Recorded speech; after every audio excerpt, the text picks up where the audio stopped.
لا ومن يضلله فلا هادي له.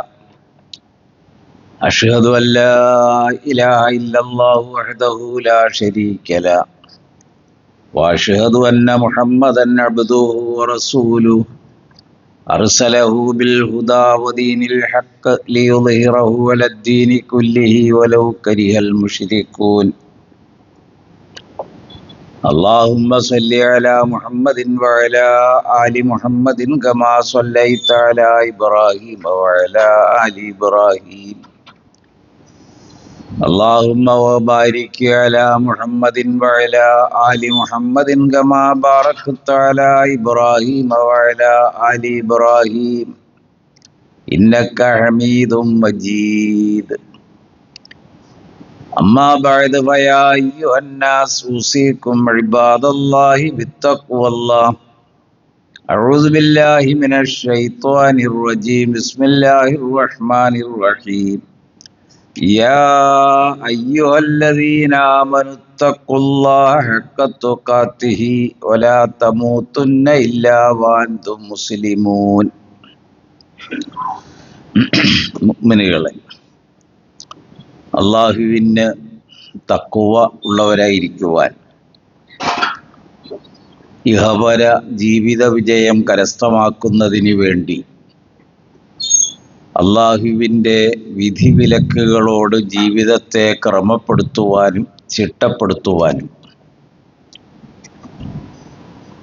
സർവോപരി ജീവിതത്തിൽ എല്ലായ്പ്പോഴും അച്ചടക്കം പാലിക്കുവാനും മുസ്ലിമുകളായിട്ടല്ലാതെ മരണപ്പെടാവുന്ന എല്ലാ സാഹചര്യങ്ങളിൽ നിന്നും അകന്നു നിൽക്കുവാനും അതിനായി പരിശ്രമിക്കുവാനും എല്ലാവരെയും ഉണർത്തുകയും ഉപദേശിക്കുകയും ചെയ്യുന്നു. നമ്മുടെ മൂല്യവത്തായ ജീവിതത്തെ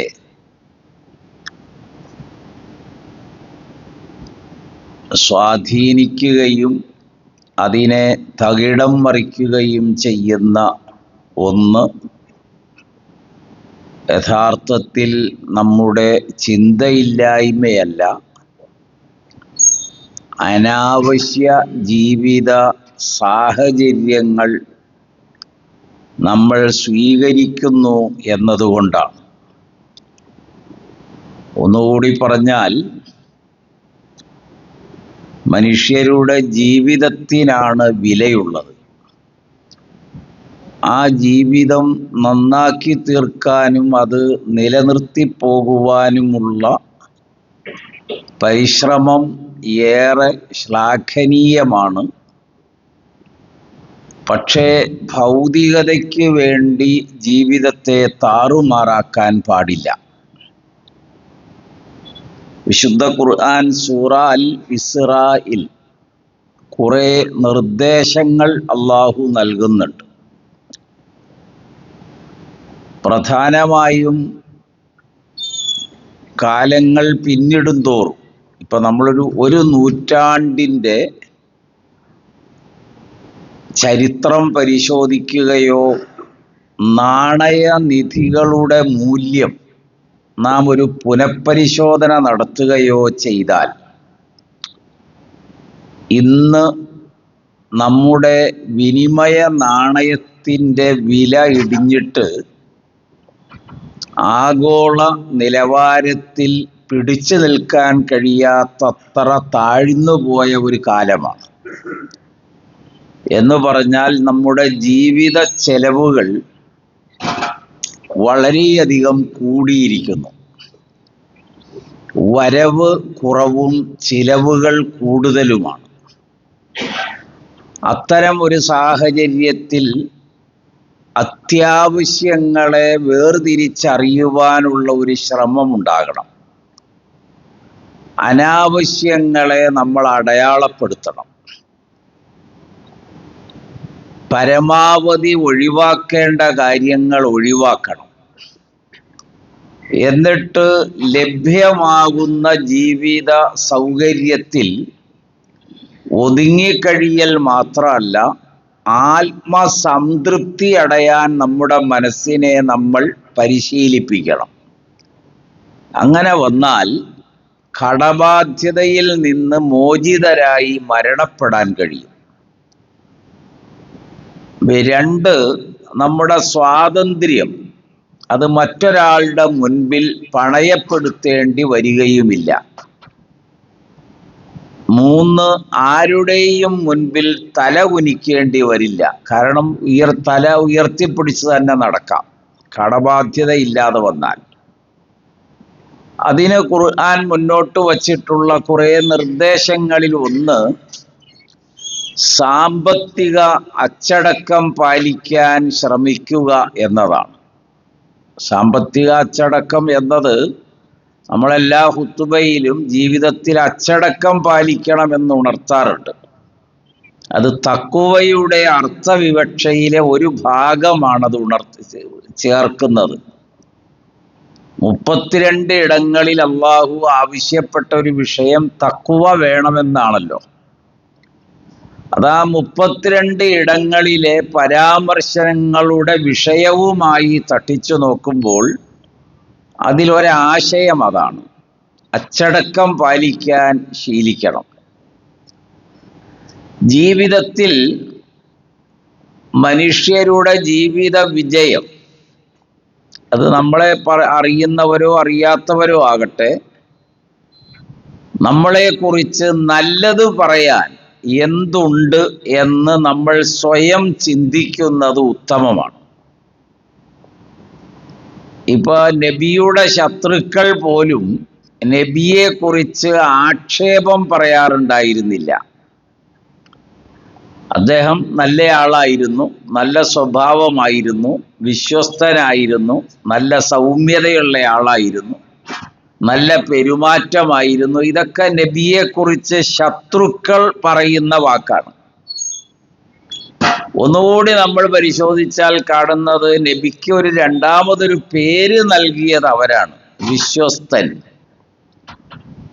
മക്കയിൽ നിന്ന് റസൂലുള്ള മദീനയിലേക്ക് പോകുമ്പോൾ അലി റളിയല്ലാഹു അൻഹുവിനെ മക്കയിൽ നിലനിർത്തിയിട്ടാണ് പോയത്. അദ്ദേഹത്തിന്റെ വീട്ടിൽ കിടത്തിയതും അദ്ദേഹത്തെയാണ്. വീട് വളഞ്ഞെടുത്തുന്ന അദ്ദേഹം അവിടുന്ന് അവരുടെ കൺമുൻപിൽ തന്നെയാണ് ഇറങ്ങി പുറപ്പെടുന്നത്. അവരുടെ ആരുടെയും ദൃഷ്ടിയിൽപ്പെടാതെയാണ്. അപ്പൊ അതിലൊരു ചോദ്യമുള്ളത്, എന്തിനാണ് അലിയിനെ അവിടെ അവശേഷിപ്പിച്ചതെന്നാണ്. മറ്റെല്ലാവരും പോയി കഴിഞ്ഞിട്ടും അലി റളിയല്ലാഹു അൻഹു അവിടെ തന്നെയുണ്ട്.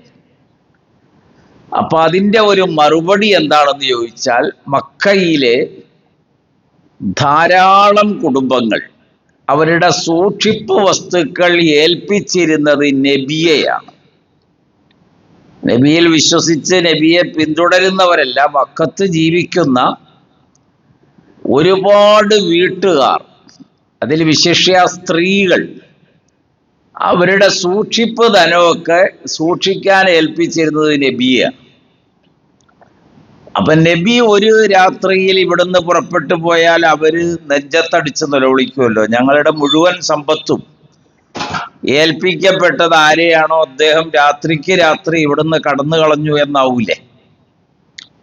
അപ്പൊ അതെല്ലാം കൊടുത്തു തീർക്കുന്നതിനുള്ള ചുമതല ഏൽപ്പിച്ചത് അലി റളിയല്ലാഹു അൻഹുവിനെയാണ്.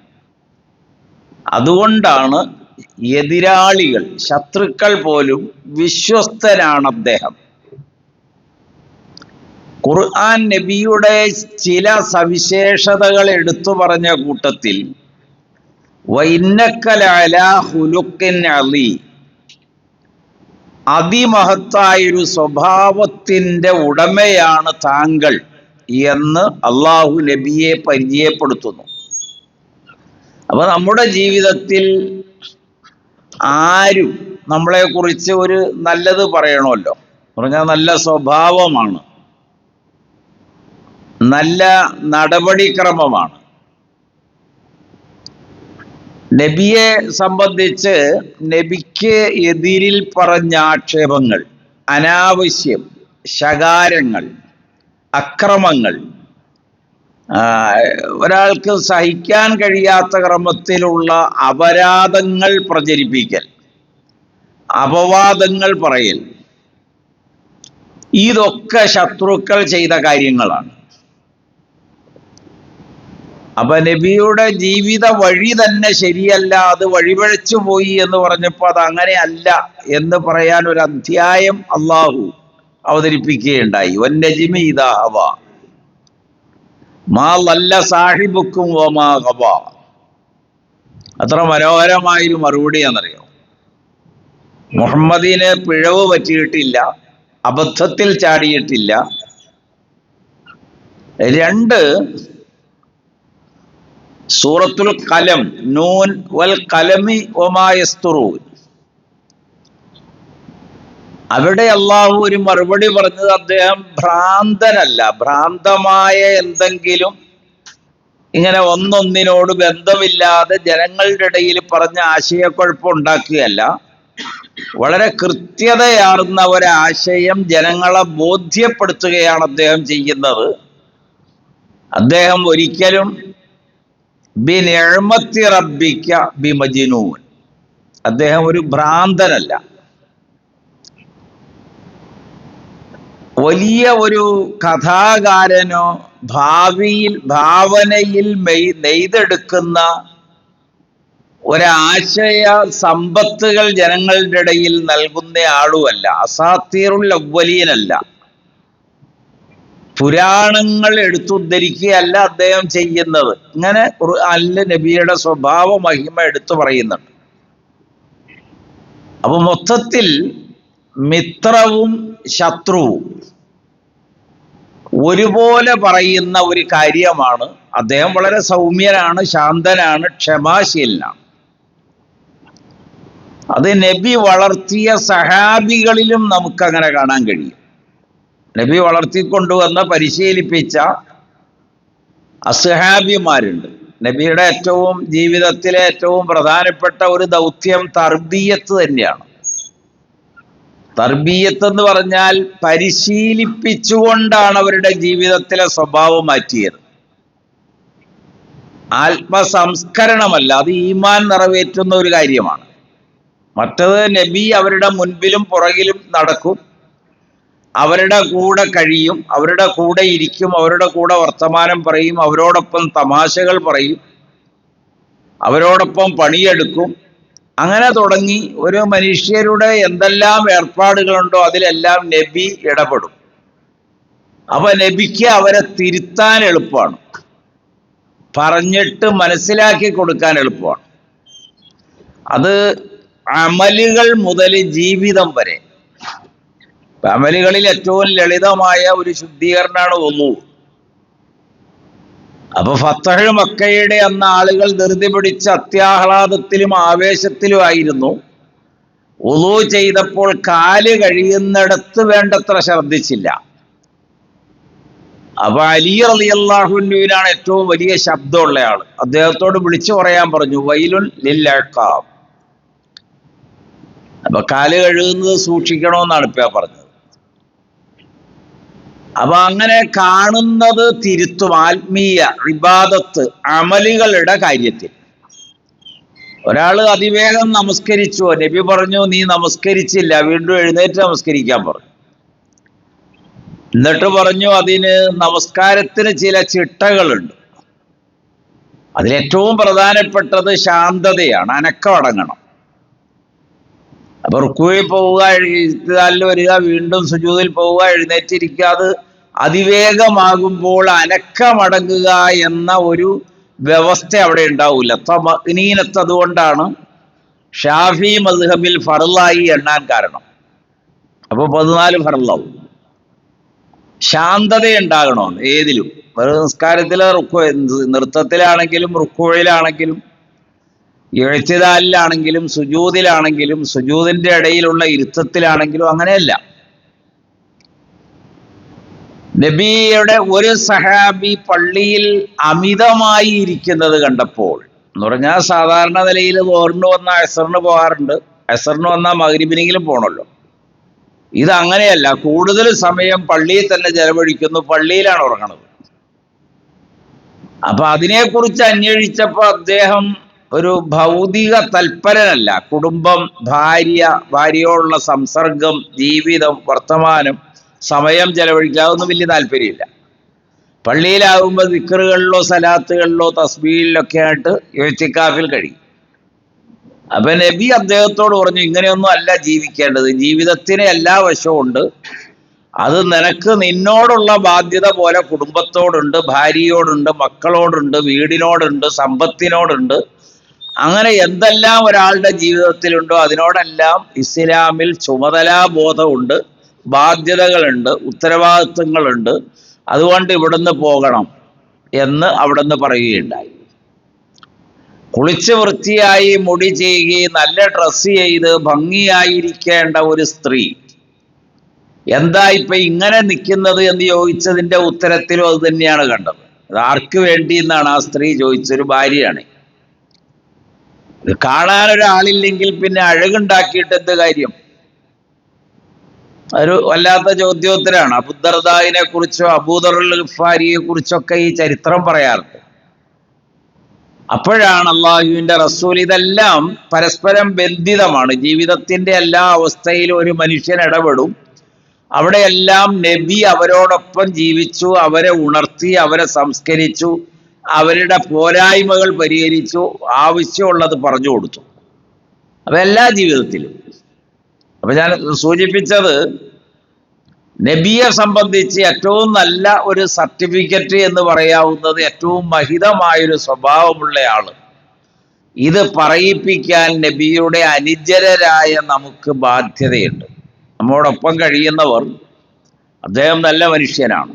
ഇബ്രാഹിം നബി അലൈഹിസ്സലാമാണല്ലോ അംബിയാ മുർസലികളുടെ ഇമാമ്.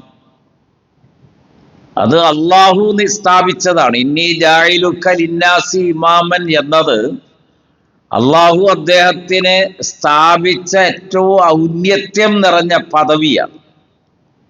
അതിലേക്ക് എത്തിച്ചേർന്നത് കഠിനമായ പ്രയത്നത്തിലൂടെയാണ്, വെറുതെ അങ്ങോട്ട് കയറി വന്നതല്ല. മറിച്ച് ഖുർആൻ അത് പറഞ്ഞപ്പോൾ വഇദ് ഇബ്തലാ ഇബ്രാഹീമ റബ്ബുഹു ബികലിമാത്തി ഫഅത്തമ്മഹുന്ന ഖാല ഇന്നി ജാഇലുക ലിന്നാസി ഇമാമ ഖാല വമിൻ ദുർരിയത്തി ഖാല ലാ യനാലു അഹദിൽ ളാലിമീൻ. അപ്പൊ അതിലൊരുപാട് കാര്യങ്ങളുണ്ട്. ഇബ്രാഹീമിനെ കുറെ വചനങ്ങൾ കൊണ്ട്, നിർദ്ദേശങ്ങൾ വഴി, കൽപ്പനകൾ വഴി, ഇന്നത് ചെയ്യണം എന്ന നിർദ്ദേശങ്ങൾ വഴി അള്ളാഹു പരീക്ഷിച്ചു എന്നാണ്. അത് ഇബ്നു കസീറിനെ പോലുള്ളവർ എഴുതിയപ്പോൾ 10 പരീക്ഷണങ്ങളെ മറികടന്നു അദ്ദേഹം എന്നാണ് എഴുതിയത്. തഫ്സീറുകളെല്ലാം ഉദ്ധരിച്ചിട്ടുണ്ട്. ചില തഫ്സീറുകളിൽ അക്കമിട്ട് 1 മുതൽ 10 വരെയുള്ള ചെറുതും വലുതുമായ പരീക്ഷണങ്ങൾ വിവരിച്ചിട്ടുണ്ട്. അവയെല്ലാം വളരെ ശാന്തഗംഭീരമായി അതിജയിച്ചു. ഒരു നിർവികാരതയിൽ എന്ന് പറഞ്ഞാൽ യാതൊരുവിധ ഭാവഭേദവുമില്ലാതെ അഗ്നികുണ്ഡത്തെ പോലും സ്വീകരിച്ചല്ലോ. അദ്ദേഹത്തിനൊരു ഉത്കണ്ഠയില്ല അപ്പോഴും. അപ്പൊ അതെല്ലാം കഴിഞ്ഞപ്പോഴാണ് അള്ളാഹു അദ്ദേഹത്തെ ഇമാമായി നിർണയിച്ചത്. അപ്പൊ അദ്ദേഹത്തിന്റെ സ്വാഭാവിക മനസ്സിന്റെ അഭിലാഷം, ആഗ്രഹം പറഞ്ഞത് എൻ്റെ മക്കൾക്കും ഈ പദവി നൽകണമെന്നാണ്. എല്ലാവരും ദുനിയാവിലായാലും ആഖിറത്തിന്റെ കാര്യമാണെങ്കിലും മക്കൾ തനിക്ക് ശേഷം തൻ്റെ സ്ഥാനത്ത് വരണമെന്ന് എല്ലാവരും ആഗ്രഹിക്കാറുണ്ട്. അള്ളാഹു അവിടെ അടിവരയിട്ടൊരു മറുപടി പറഞ്ഞു, അക്രമകാരികളാണെങ്കിൽ അവർക്ക് ഈ പദവിയിലേക്ക് വരാൻ കഴിയില്ല. ലാലിമീങ്ങളാണെങ്കിൽ അവർ മുഅ്മിനീങ്ങളാകണം, മുത്തഖീങ്ങളാകണം, മുസ്ലിഹീങ്ങളാകണം. അങ്ങനെയൊക്കെ വന്നാൽ നിനക്ക് ശേഷം മക്കൾ വരും ആ സ്ഥാനത്ത്, ഇല്ലെങ്കിൽ മക്കൾ ഉണ്ടാവില്ല. അപ്പൊ ഞാൻ പറഞ്ഞത്, അദ്ദേഹത്തിന്റെ പ്രാർത്ഥനകൾ എടുത്തുദ്ധരിച്ചപ്പോൾ അതിലേറ്റവും പ്രധാനപ്പെട്ട ഒന്ന്, വളരെ പ്രാധാന്യത്തോടെ ദുആ ചെയ്ത ഒരു ദുആ, എനിക്ക് എൻ്റെ കാലശേഷം വജഅൽനി ലിസാന സിദ്ഖിൻ ഫിൽ ആഖിരീൻ, എനിക്ക് നീ നൽകേണ്ടത് എൻ്റെ കാലങ്ങൾക്ക് ശേഷം പിൻതലമുറ എന്നെക്കുറിച്ച് നല്ലത് പറയണം.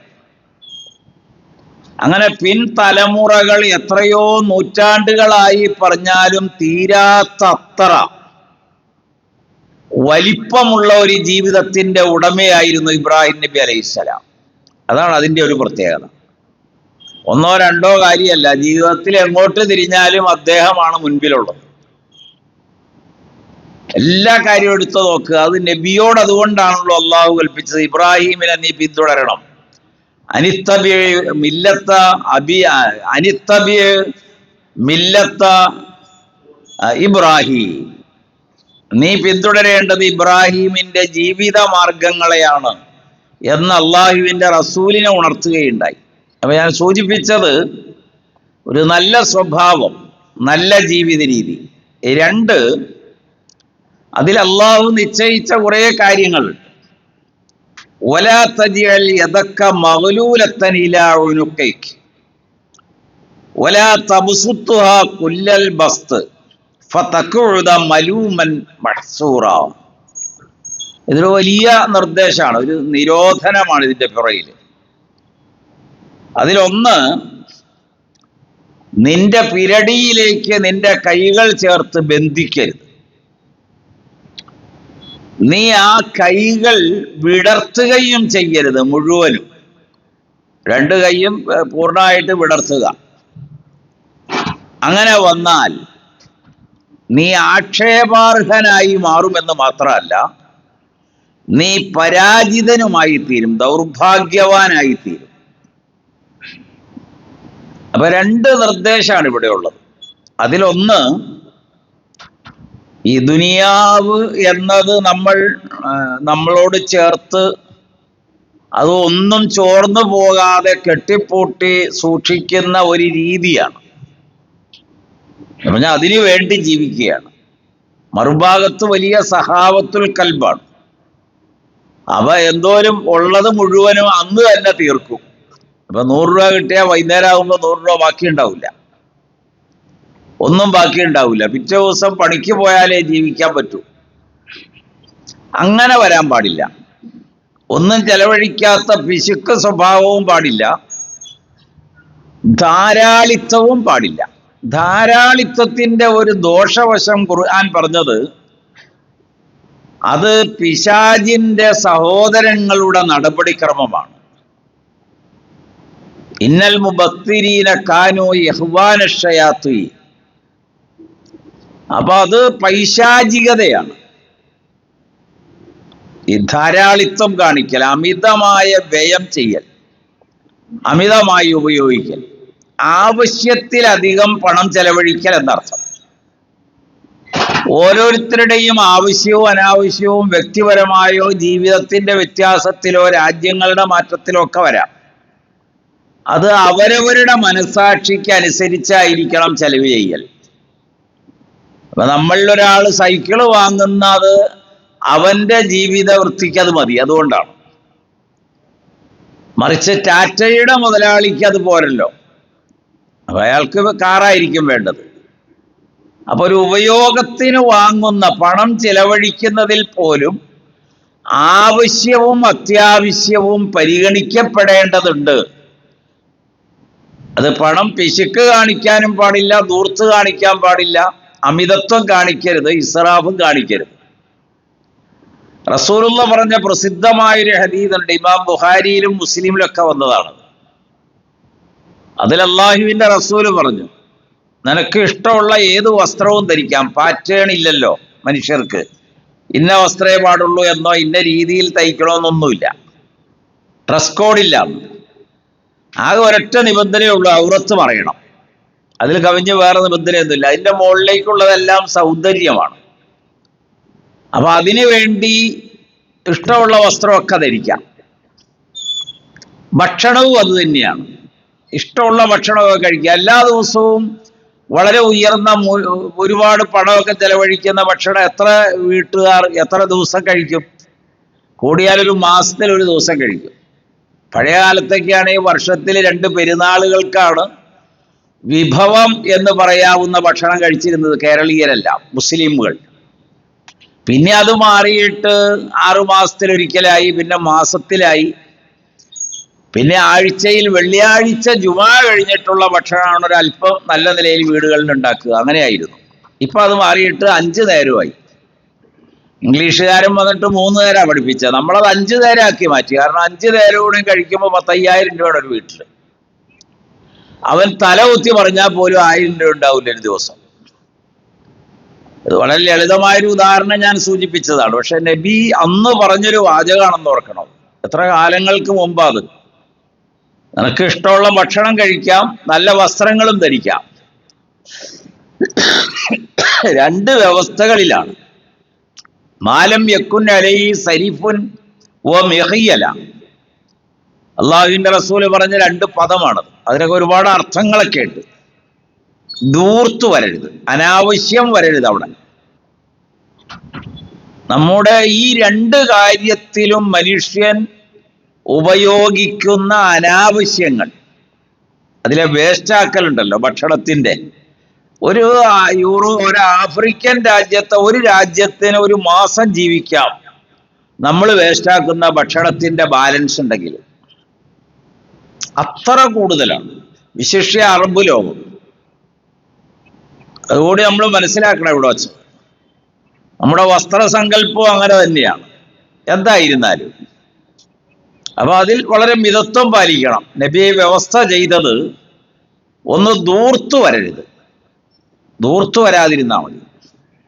വളരെ നല്ലൊരു പുസ്തകം ഈ അടുത്ത കാലഘട്ടത്തിൽ ഞാൻ വായിച്ചത് സന്തോഷ് എച്ചിക്കാനത്തിൻ്റെയാണ്. അദ്ദേഹം എഴുതിയത് ബിരിയാണി എന്നൊരു പുസ്തകം ഉണ്ടായി. അത് ഒരു വലിയ ഫംഗ്ഷൻ കഴിഞ്ഞ്, ഒരു കല്യാണം കഴിഞ്ഞൊരു വീട്ടില് വലിയൊരു കുഴി എടുക്കാനാണ് ആ സാധുവിനെ വിളിച്ചത്. കൂലിപ്പണിക്കാരനാണ്. അങ്ങനെ കുഴി വെട്ടി, വലിയ കുഴി. അതിലേക്ക് ബാക്കി വന്ന 19,000 പേരെ വിളിച്ചിരുന്നു. അവർക്കെല്ലാം കൊടുത്തിട്ട് ബാക്കി വന്ന ബിരിയാണി ഉണ്ടെന്ന് മൂടാൻ കൽപ്പിക്കുന്നതാണ്. പക്ഷെ അയാൾ പൊട്ടിക്കരയാണ്. അയാൾക്ക് കഴിയുന്നില്ല അത് ചെയ്യാൻ. കാരണം അയാളുടെ മകൾ മരിക്കുന്നത് പട്ടിണി കിടന്നിട്ടാണ്, വിശപ്പടക്കാൻ ഭക്ഷണം ഇല്ലാഞ്ഞിട്ടാണെന്ന്. ഞാനത് നീട്ടുകയല്ല. അത് മനുഷ്യരുടെ ദൂർത്ത് നമ്മൾ ചിന്തിച്ചാൽ നമുക്കിത് ഒന്ന് സംസ്കരിക്കുക എവിടെയെങ്കിലും. അതുകൂടെ ആലോചിക്കണമല്ലോ. പകർച്ചവ്യാധികളൊക്കെ ലോകമെമ്പാടും വന്നുകൊണ്ടിരിക്കുകയാണ്. ഭക്ഷണ വേസ്റ്റുകളൊക്കെ എത്രയോ പ്രയാസങ്ങൾ ഉണ്ടാക്കുന്നു വഴി നീളെ, വീടുകളിലും പരിസരങ്ങളിലും വഴികളിലും സർവ സ്ഥലങ്ങളിലും. ഭക്ഷണ വേസ്റ്റിന്റെ ആധിക്യം കൊണ്ട് എന്ത് പറ്റിയെന്ന് ചോദിച്ചാൽ, മുൻപുണ്ടായിരുന്ന 1% വളർച്ചയായിരുന്നു നായ്ക്കൾക്ക്. ഇന്നത് 50-60% കൂടി. എവിടെയും അതിന്റെ എണ്ണം പെരുകി അങ്ങോട്ട് മനുഷ്യനടക്കാൻ പാടില്ലാത്ത അവസ്ഥയായി. അപ്പൊ അതിനെ എന്ത് ചെയ്യാൻ, നമുക്ക് ഷെൽട്ടർ ഹോം ഉണ്ടാക്കാന്ന് പറഞ്ഞു. അപ്പൊ അവിടെയാണ്. അതൊക്കെ ഞാൻ അങ്ങോട്ട് പോകുന്നില്ല ഇനി. അപ്പൊ ഞാനിത് പറഞ്ഞത്, മനുഷ്യനെ ആവശ്യത്തിന് നബി നിർദ്ദേശിച്ചൊരു നിർദ്ദേശമുണ്ടല്ലോ മദീനയിൽ വെച്ച്. പകർച്ചവ്യാധിയെ പ്രതിരോധിക്കാൻ റസൂലുള്ള അന്ന് എടുത്ത നടപടിയാണ്. 15 നൂറ്റാണ്ട് മുമ്പാണ്.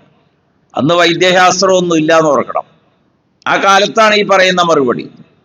അപ്പൊ നബി പറഞ്ഞു, തോട്ടം കാക്കുന്നതിന്, നമ്മുടെ ഗോഡൌണുകൾ കാക്കുന്നതിന് കാവൽക്കാർ, വീടുകളുടെ കാവലിന് നിങ്ങൾക്ക് പട്ടികളെ വളർത്താം, അല്ലാത്തതിനെയൊക്കെ കൊന്നുകളയുക. ഒരു വലിയ നിർദ്ദേശമാണത്. ആവശ്യത്തിന് നമ്മൾ പരിപാലിക്കേണ്ടവർ അതിൻ്റെ ചുമതലാബോധത്തോടെ പരിപാലിക്കണം. അത് അങ്ങനെ ഒരുപാട്. ഇത് എന്തിനാ? വേട്ടയാടാൻ വേണ്ടി. ഖുർആൻ സൂറത്തുൽ മാഇദയിൽ അത് എടുത്തു പറഞ്ഞു. ഖുർആനിലൂടെ വന്നു. വേട്ടയാടാൻ ഉപയോഗിക്കാം, അത് പിടിച്ചുകൊണ്ടുവരും. ഉരുക്കളെ അത് നിങ്ങൾക്ക് ഉപയോഗിക്കാം. അങ്ങനെ പറഞ്ഞ് ഖുർആനിൽ ഒരുപാട് കാര്യങ്ങൾ, അതൊക്കെ നിങ്ങൾ വായിച്ചു നോക്കുക. നമ്മൾ പറഞ്ഞു വന്നത്, ജീവിതത്തിൽ തീരാ ദുഃഖവും തല കുനിച്ചിരിക്കേണ്ട അവസ്ഥയും നെടുവീർപ്പിടേണ്ട അവസ്ഥയും വരാതിരിക്കണമെങ്കിൽ അച്ചടക്കം സാമ്പത്തിക മേഖലയിൽ കാണിച്ചാൽ മതി. അപ്പൊ അനാവശ്യമായ കാര്യങ്ങൾ, ആഗ്രഹം നമുക്കുണ്ട്, ആഗ്രഹമില്ലാഞ്ഞിട്ടല്ല. കട്ടിലേ കിടക്കണമെന്ന് ആഗ്രഹമുണ്ട്, പക്ഷെ വാങ്ങാൻ പണമില്ല. അപ്പൊ നിലത്ത് കിടക്കുക, അപ്പൊ സ്വസ്ഥമായിട്ട് ഉറങ്ങാം. അപ്പൊ ആവശ്യത്തെ നിയന്ത്രിച്ചാൽ മതി എന്ന് പറഞ്ഞാൽ, അത്യാവശ്യങ്ങളെ നിയന്ത്രിച്ചാൽ വളരെ അനിവാര്യമായ കാര്യങ്ങളിൽ മനസ്സംതൃപ്തി ഉണ്ടാകുമെന്നാണ്. നബി ഉറങ്ങി എഴുന്നേറ്റപ്പോൾ സഹാബികളിൽ പലരും തേങ്ങുകയും വിങ്ങുകയും കരയുകയൊക്കെ ചെയ്തു. കാരണം നബിയുടെ ശരീരത്തിൽ അതുപോലെ കയറിന്റെ പാടുകളാണ്. വെറുതെ കയറിന്റെ ഒരു കട്ടിലില്ല നബി കിടക്കുന്നത്. അത് അഷ്റഫുൽ ഖൽക്കാണ്, ഖാത്തമുൽ അംബിയ ആണ്, ലോകത്തിന്റെ കരുണയാണ്. മുഴുവൻ ജനങ്ങളുടെയും മാതൃകയാണ്. അപ്പൊ ആ നബിയുടെ അവിടെ പിന്നെ തൊട്ടാ വേദന എടുക്കും. അതാണ് ശരീരത്തിൽ പാടുകൾ വന്നാലുള്ള പ്രത്യേകത. എത്രയോ സമയം കഴിയണം പൂർവാവസ്ഥയിലേക്ക് വരാൻ. അത് കണ്ടിട്ട് തേങ്ങിക്കരഞ്ഞ സഹാബികൾ. പക്ഷെ അള്ളാഹുവിന്റെ റസൂല് വളരെ സംതൃപ്തനായിരുന്നു. അദ്ദേഹത്തിന് അള്ളാഹു നൽകിയ അനുഗ്രഹങ്ങൾ ഉപയോഗിച്ച് അതിൽ തൃപ്തി കാണിച്ച ആള്. അത് ഒരുപാട് കാര്യങ്ങളിലുണ്ട്. അമ്മാ ബിനിഅമത്തി റബ്ബിക ഫഹദ്ദിൻ.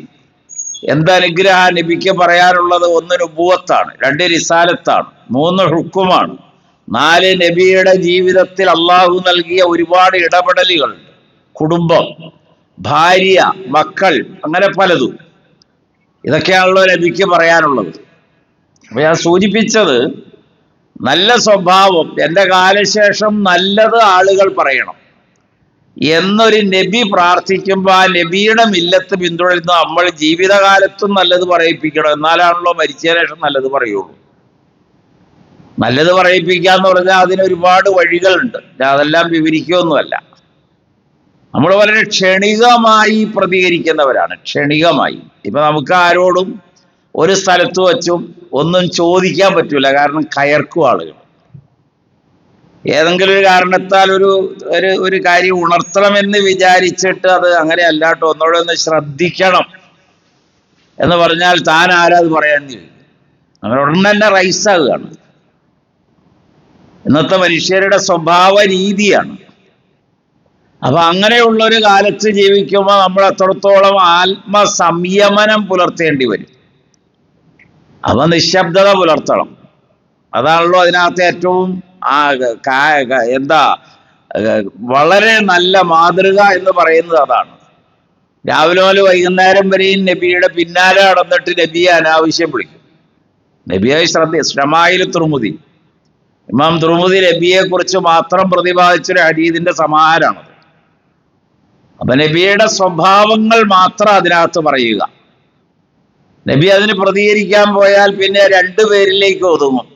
ശണ്ട കൂടലിൽ പിന്നെ അവർക്കിടയിലുള്ള സംഭാഷണമാവും. പിന്നെ അതാവും ഇസ്ലാം മതം. ഇതല്ല. നബി അവിടെ പ്രതികരണമൊന്നുമില്ല. പറയുന്നവർ പറഞ്ഞ് അവസാനിപ്പിക്കും. അവസാനിപ്പിച്ച് കഴിയുമ്പോഴാണ് അതിൻ്റെ നിജസ്ഥിതിയെ ബോധ്യപ്പെടുത്തുന്ന ഖുർആനിലെ വചനം അവതരിക്കുക. ഇങ്ങനെയാണ് അതിൻ്റെ രീതി. അപ്പൊ ഞാൻ പറഞ്ഞത്, ഒരു ആത്മസംയമനത്തിന് നമുക്ക് കഴിയണം. ഒന്നുകൂടി പറഞ്ഞ് അവസാനിപ്പിക്കാം. നമ്മൾ വളരെ പെട്ടെന്ന് ഇങ്ങനെ ദേഷ്യപ്പെട്ട് ആളുകളോട് ഇങ്ങനെ മിക്കട്ട് കയറുക എന്നൊക്കെ പറയില്ല. അങ്ങനെ വരാനെന്താ കാരണം? നമ്മുടെ ഓജസ്സിനെ കുറിച്ച് നമുക്കുള്ള ആത്മവിശ്വാസമാണ്. ഈ അടുത്ത കാലത്ത് മരിച്ച ഒരാളുടെ ഒരു അഭിമുഖത്തിലൊരു വാചകമുണ്ട്. ശ്വാസം എടുക്കാൻ ബുദ്ധിമുട്ടുണ്ടായപ്പോഴാണ് നമ്മളൊന്നും അല്ലാന്ന് എനിക്ക് മനസ്സിലായതെന്നാണ്. അത്രയേ ഉള്ളൂ മനുഷ്യരുടെ കാര്യം. നമ്മുടെ ജില്ലക്കാരൻ്റെ ഒരു കലാകാരൻ പറഞ്ഞ മറുപടി അത്. അയാളുടെ ഇന്റർവ്യൂവിൽ ചോദ്യത്തിന്റെ ഉത്തരം പറഞ്ഞെടുത്താണ്. അപ്പൊ അങ്ങനെ ഒരു ചിന്ത നമ്മളിൽ ഉണ്ടായാൽ നമുക്ക് സൈലന്റ് ആകാൻ കഴിയും. ആവശ്യത്തിന് മാത്രമേ നമ്മൾ ഇടപെടേണ്ടതുള്ളൂ. അല്ലാത്ത ഒരു കാര്യത്തിൽ ഇടപെടേണ്ടതില്ല. നമുക്ക് സൈലന്റ് ആകാം. എന്തിനു വേണ്ടിയാ? അത് നന്മ ഉണ്ടാകാൻ വേണ്ടിയാണ്. അതുകൊണ്ടാണല്ലോ അള്ളാഹുവിന്റെ റസൂല് പറഞ്ഞ മൻ യൽമൻ മാ ബൈന ലിഹിയൈ വമാ ബൈന റിജിലൈ ഫഖദ് അൽമൻ ലഹുൽ ജന്ന. ബുഖാരിയിൽ ഉദ്ധരിച്ച ഒരു ഹദീസാണ്. 2 താടിയല്ലുകൾക്കിടയിലുള്ള നാവ് നിയന്ത്രിക്കാൻ, എന്നിട്ട് എനിക്കത് പണയം തരാമോ എന്നാണ്. എനിക്കൊരു ഉറപ്പ് പറയാമോ? നിങ്ങളത് ആലോചനയോടെ ഉപയോഗിക്കൂ എന്ന്. നിങ്ങൾ റൈസായാൽ നിങ്ങളുടെ ആലോചന നഷ്ടപ്പെടും. അതുപോലെ ജനനേന്ദ്രിയത്തെക്കുറിച്ചും നിങ്ങൾക്കൊരു ഉറപ്പുണ്ടോ? എങ്കിൽ ഞാൻ നിങ്ങൾക്ക് സ്വർഗം ഉറപ്പ് പറയാം. പരലോക വിജയത്തിന്റെ നിദാനം നമ്മുടെ നാവാണെന്നാണ്. വർത്തമാനമാണ്, സ്വഭാവമാണ്, പെരുമാറ്റമാണ്. അതെല്ലാവരെയും ഓർമ്മപ്പെടുത്തുന്നു. അതുകൊണ്ടാണ് സൂറത്ത് ഇസ്രായില് അള്ളാഹു വളരെ ഗൗരവമായിട്ട് ഒരു നിരോധനമാണ് ഇപ്പൊ നമ്മൾ പറഞ്ഞത്. മുഅ്മിനുകളിൽ മുത്തഖീങ്ങളിൽ അള്ളാഹു നാം ഏവരെയും ഉൾപ്പെടുത്തി തരുമാറാകട്ടെ.